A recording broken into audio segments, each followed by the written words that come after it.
Hello there. This is a video for a friend of mine that wanted to know how to tie this knot. But I figured I'll just do a video and leave it up. It's not woodworking, but it's a handy knot to have. I learned this knot in high school because I was obsessed with, or junior high, I was obsessed with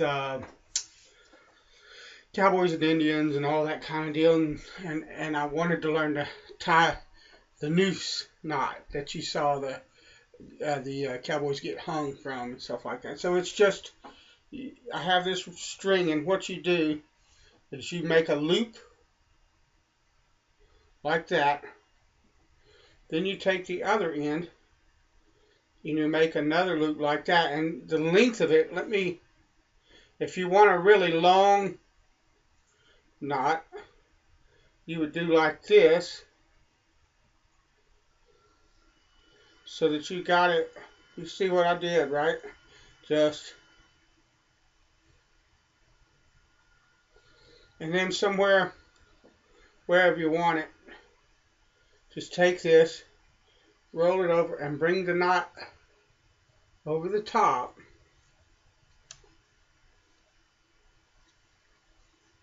Now the tighter, I didn't make that as tight. The tighter that you pull this within reason, when you're rolling this knot, the better it'll look. But you can, if you pull it too tight, it'll try to roll. The whole thing will try to roll on you.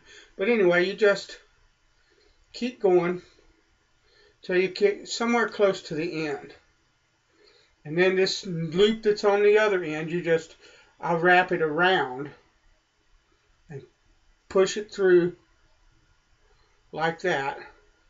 And then you find on the other end the part where you can pull, and that will come down. Just pull it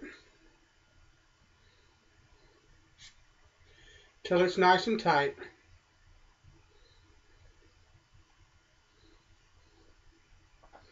And there you have a hangman's knot. And to release it, you just take and pull it backwards all the way through. It's really simple. And if I wanted, like he asked me, he wanted to put this through a loop, a hook, a ring on the end of a flashlight. What I would do, and I'm just using this keyfer, is I would run it through like this first, and then just tie the knot. And that's awful long. Let me do that again. Got carried away. But just run the loop through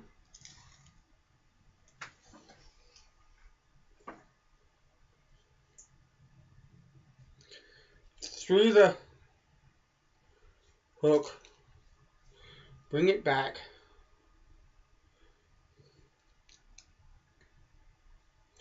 and start tying the knot.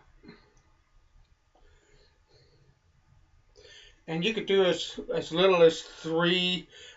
In my opinion, the knot looks better if you have at least 4 twists on it.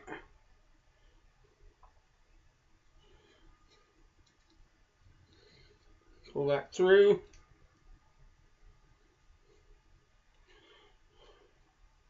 Cinch it up.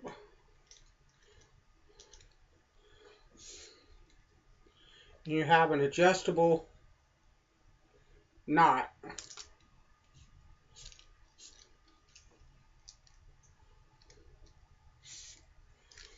It's not going anywhere.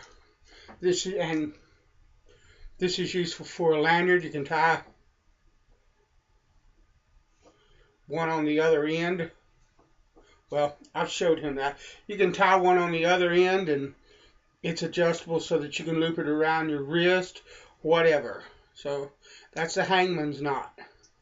It's well worth your time to learn. If you don't, if you're like me and you learned it when you were a kid, but I expect there's a lot of guys out there that don't know how to tie that knot. and it's really a useful knot. Another knot that I use a lot is just a really simple, and I don't know what the name of it is. Let me...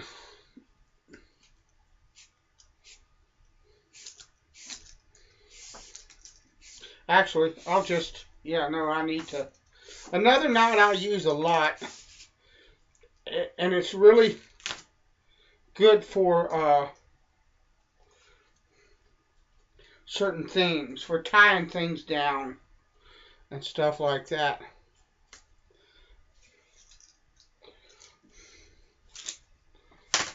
Another knot I use is just simple. You just take it, make a loop like that, and tie a granny knot.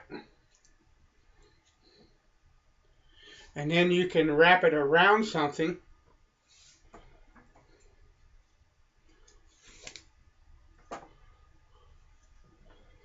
and pull it tight.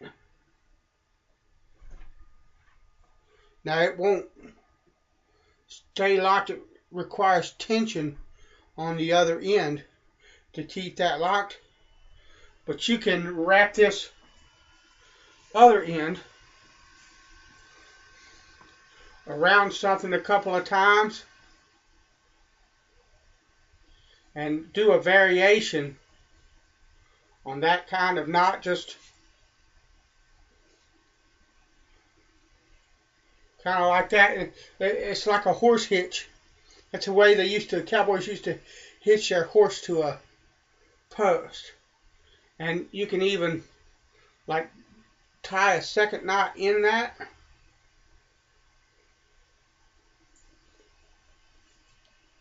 Like that.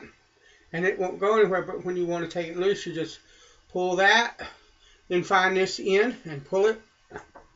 Comes loose. But yeah, cowboys used to take their take and hitch their horse like that. So anyway, and not just cowboys. I mean, owned when I was little, I had a couple of ponies, and that's how you secured them to whatever you tie them to, and the horse will just stand there, and unless it gets scared or something like that, they're domesticated animals. They'll just stand there. You got, when he raises his head and realizes that there's some resistance, he'll just sit there. He's used to a leash. He's used to rein. So, you know, that's it. All right. Hangman's Knot. Live it and love it. Later.